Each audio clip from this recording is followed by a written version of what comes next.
बिस्मिल्लाहिर्रहमानिर्रहीम। अस्सलाम वालेकुम नाज़रीन। सहवन शरीफ के करीबी इलाके जहांगारा की रहायशी खतून फरजाना रिंद ने अपनी छोटी बच्ची के साथ सेवन पुलिस स्टेशन के सामने पुलिस के अदम तावन के खिलाफ एहतजाजी मुजाहरा किया।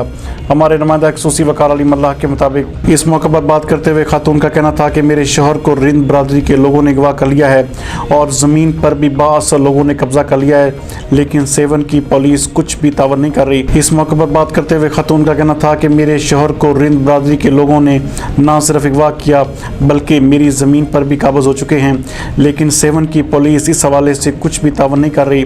पुलिस स्टेशन के चक्कर काट काट कर थक चुकी हूँ, लेकिन अभी तक मुझको इंसाफ नहीं मिल रहा। सेवन की पुलिस मेरे साथ नाइंसाफ़ी कर रही है। फरजाना रिंद ने SSP जामशोर और DIG हैदराबाद से अपील की है कि मेरे साथ इंसाफ किया जाए। मज़ीद देखते हैं खातून का क्या कहना है। अदा मूंसां मसइलो इहो आहे त अॻे महीने अंग्रेज़ी 6 तारीख़ ते मुंहिंजो मुड़ुसु कोर्ट तारीख़ खणणु आयो आहे, अॻुवा थी वियो आहे। हाणे कोर्ट जो हुकुम आहे, माना आर्डर आयो आहे त बि गिरफ़्तारी हिननि जी कोन थी थिए। माना मूंखे धमकी था ॾियनि जो तो माना FIR असां ते काटरायो आहे त तुंहिंजा मुड़ुस खे मारे छॾींदासीं। मूंसां मदद केर बि कोन थो करे। मुंहिंजे बाबे जी हुई, मुंहिंजी ज़ाती ज़मीन आहे, मुंहिंजा खाता आहिनि, अदा सभु सबूत मूं वटि आहे, पासबुक आहे मूं वटि, मुंहिंजी सर्वी ज़मीन आहे, मुंहिंजी हाणे सर्वी बि न आहे, मुंहिंजी सर्वी ज़मीन आहे। ज़बरदस्ती सां ज़मीन लिखाइनि था। मुंहिंजे मुड़ुस खे अॻु में जहांगारा तारे ॿधायूं थाणे में रागुना, राति ॾींहुं उते कुटरायूं उते त ज़मीन लिखी ॾिए, हुन चयो मां लिखी कोन ॾींदुसि। पोइ थियो आहे तारीख़ ही 5-6 महीनो आहे असांजी माना हिते कोर्ट में ज़मीन जी केस हले पई।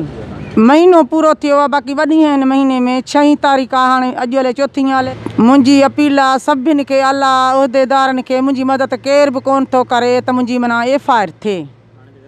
मां कल्ह सॼो ॾींहुं थाणे में वेही शाम जो 5 बजे घर आयो आहियां। सभु ऑफिसर लिकी भॼी विया आहिनि।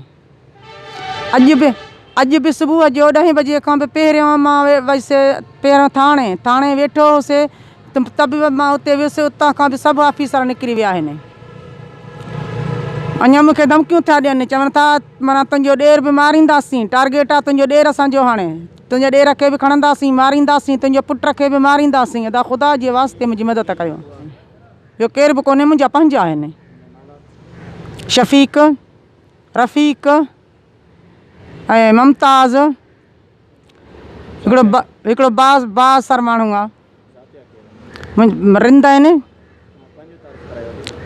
मां रिंद आहियां, फरज़ाना, रज़ा मोहम्मद रिंद,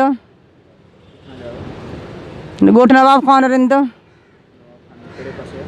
ॻोठ नवाब ख़ान पास, ॻोठ जहांगारा में बाज़ार यूसे कयो। नियाणियूं मेड़ खणी आया आहिनि, उहो बि ॻाल्हायां था, नियाणियूं मेड़ खणी आया आहिनि त बि हिननि कोन मञियो आहे। हिननि चयो असां वटि कोन्हे।